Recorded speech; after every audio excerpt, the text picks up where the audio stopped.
لەم شەڕە 12 ڕۆژەی لەگەڵ ئیسرائیلە یەکسەر یعنی حساب بکە یەکەم ڕۆژ ئاسمانی کۆنتترۆل کرا. بەڵێ ئێستا دەیەوێت هیچ تەتەورێک بە سیستەمی بەرگری و ئاسمانی خۆی ئەمجارە بخاتەوە ژێر کۆنتترۆلی خۆی دەتوانێت چی بکات لەو بارەیەوە؟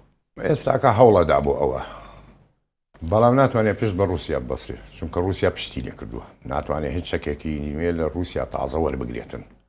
بۆ نمونە ئەو عەقدی سەفەقەیەکی 50 فڕۆکەی خۆی 35 کرد تاکو ئێستا 4 دانەی وەرگرتووە ڕاوەستاوە چاری ئەوەیە بەس ڕوو بکاتە چین بەس ڕوو بکاتە چین ئەو بیداتێتن.